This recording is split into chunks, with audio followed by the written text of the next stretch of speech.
Bonjour à toutes et à tous, je vous propose une nouvelle série de vidéos sur comment réaliser vous-même vos bijoux en métal, que ce soit de l'argent, que ce soit du bronze ou tout autre métal qui se fond.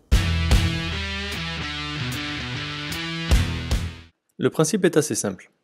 Il faut créer un positif en cire que l'on viendra recouvrir d'une sorte de plâtre réfractaire. Après quelques couches successives et le séchage de l'enveloppe, on chauffera le moule afin de faire fondre la cire pour que celle-ci s'écoule en nous laissant avec le négatif. Une fois l'enveloppe vide, il suffira d'y faire couler le métal en fusion pour obtenir l'objet souhaité. Il ne restera plus qu'à casser le moule et scier la cheminée. C'est ce qu'on appelle la fonte à cire perdue. Et bien pour commencer, j'ai effacé la vidéo sur laquelle j'avais fait les 3 bagues là. Du coup, je vais tout refaire depuis le début afin que vous puissiez suivre les premières étapes. Merci de votre compréhension. Alors pour commencer, je travaille sur une feuille de papier cuisson pour pas que la cire adhère sur que ce soit le plastique ou le verre. Et ça marche plutôt pas mal. Alors aussi bien ça marche aussi avec du papier aluminium ou autre chose, je n'en sais rien, j'ai jamais essayé. Néanmoins sur le film cuisson, ça ne colle quasiment pas. Et du coup, lorsque on crée quelque chose, ça évite de le déformer en le décollant. La cire que j'utilise, c'est de la cire rouge. Alors, on a différentes couleurs avec différentes propriétés.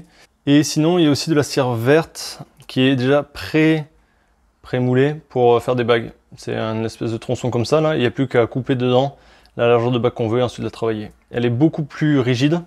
Celle-là, elle est assez malléable. La verte est beaucoup plus rigide et ça, à mon sens, permet de travailler beaucoup plus précisément. Donc il y a différents diamètres par rapport à la différence de taille de doigt. Donc soyez sûr d'acheter la bonne. Il y en a plein sur Amazon ou sur des sites internet. Donc voilà, aujourd'hui on va travailler avec celle-là. Pardon, avec celle-là. Je vais peut-être changer la lumière, ce sera sûrement mieux. Voilà, en essayant de ne pas tout péter. Aussi, je me suis fait un petit guide, voilà, pour les bagues ou pour les bracelets. Typiquement, celui-là, là, c'était avec ce guide-là. Ça permet, alors ça c'est du lino, on réutilise, et ça me permet de pouvoir aplanir de manière uniforme la cire. Alors je pense qu'il y a plein d'autres techniques. Celle-là, c'est celle que j'ai trouvée de moins stupide, on va dire. Alors pour commencer, je vais couper un bout de cire à peu près à l'épaisseur.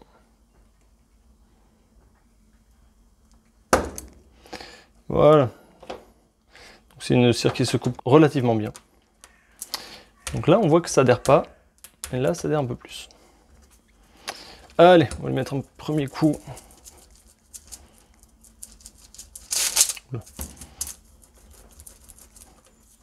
Ça, c'est un rouleau tout bête. Quand c'est une trop grosse épaisseur, j'utilise aussi le rouleau à pâtisserie. Et maintenant, je vais venir découper une bande de 7 mm, puisque ceci fait 7 mm. Et ça colle même beaucoup à la règle. Plus on va travailler la cire, et plus elle va s'amollir, et plus elle va coller. Donc si jamais ça devient trop critique, un coup au frigo, ou alors on la laisse tranquille pour un petit moment. Ça marche très bien aussi. Donc là, l'exemple, c'est une bague toute bête. Juste un rond. Sur les autres, je les ai identifiés, prototype 1, 2 et 3, pour savoir lesquels survivront en fin de fonte. Donc là, on voit, je sais pas si on va bien le voir, que c'est pas forcément ultra uniforme comme épaisseur. Et du coup, je vais la passer. Voilà, c'est déjà un peu plus. Mais vu que c'est une bague et non un bracelet, parce que j'avais fait ça pour le bracelet, et je vais essayer de l'aplatir. Maintenant que c'est à peu près la même épaisseur partout, avec le rouleau encore un petit peu plus. On sent sous le rouleau s'il y a des différences d'épaisseur. On commence à être bien. Allez, on va recouper tout ça. Donc là, on voit que ça adhère et que si on tire trop fort sur le côté, forcément, ça va déformer les côtés. Donc on va dire que ça, ce serait la bague. Allez, on va dire que c'est pour ce doigt-là. Ça, ce serait la largeur. Et du coup, je viens couper. Donc ça, c'est la longueur. Et on va maintenant venir assembler les deux morceaux ici. Alors, vu que Là, elle commence vraiment à s'amollir au contact de la chaleur de mes mains. Ça adhère assez bien. Prochaine étape, ça va être de venir faire la cheminée par laquelle on va couler le métal en fusion. Alors pour ça, à chaque fois, je prends les chutes.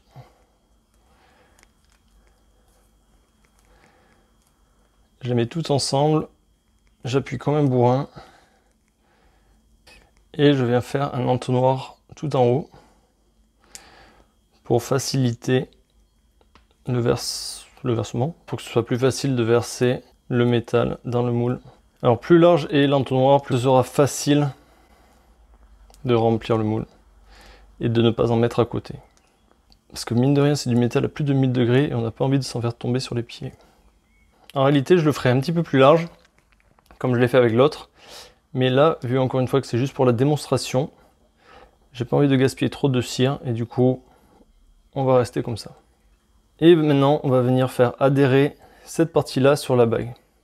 Alors, dans tous les cas, la bague, une fois qu'elle sera coulée, qu'elle sera en l'occurrence en argent, forcément il y aura la cheminée qui sera tenante quelque part. Et du coup, il faudra venir couper et ensuite limer, travailler autour pour pas que la jonction puisse se voir. D'avoir une jonction propre, là c'est important pour que le métal vraiment, puisque ça c'est ce qui va rester en négatif dans le moule. Et l'espèce de plate, le R35, ce qu'on appelle le R35, est extrêmement fin. C'est-à-dire que même une empreinte de doigt, ça va prendre. Du coup, il faut vraiment que la jonction entre la bague et la cheminée soit bien faite pour ne pas qu'il y ait d'incident. Donc voilà. Ceci est notre bague avec la petite cheminée et l'entonnoir qui va avec. Dans la prochaine vidéo, je vous montrerai comment appliquer la couche contact, la toute première couche du futur moule réfractaire. À bientôt!